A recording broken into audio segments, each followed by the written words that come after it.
Hi friends, నేను కొన్ని ఆధ్యాత్మిక విషయాలను వెల్లడిస్తాను.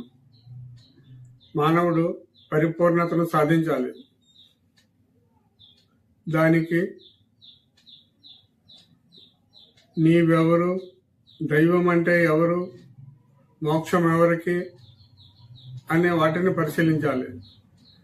మన ఏవ మనుష్యానం కారణం బంధమోక్షయ బంధాయ విషయాసక్తం మోక్షం నిర్విషయమన. మానవునికి మనస్సే బంధమోక్షాలకే కారణం. విషయాసక్తమైనటువంటి మనస్సే బంధమోక్షాన్ని కలిగిస్తుంది. విషయ రాహిత్యమైనటువంటి మనస్సే మోక్షాన్ని కలిగిస్తుంది.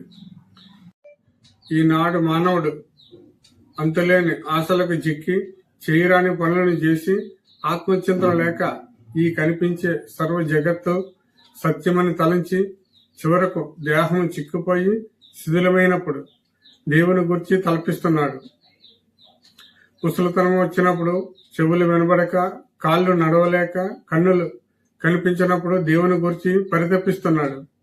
కానీ జ్ఞాన మార్గం తెలుసుకుంటే ఈ జన్మకర్మలు అనే భవబంధముల నుండి చాలా తేలికగా దాటవచ్చునని శ్రీకృష్ణ పరమాత్మ ఆచరించి మనకు, అలాగే భగవద్గీత ద్వారా మనకు వివరించారు.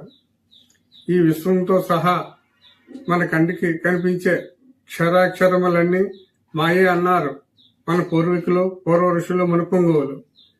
నాలోనే మీరు, మీలోను, ఈ విశ్వంలోను అంతటా నేనే వ్యాపించి ఉన్నానని శ్రీకృష్ణ పరమాత్మ తన విశ్వరూప సందర్శన యోగం ద్వారా ఈ లోకానికి తెలియజేశారు.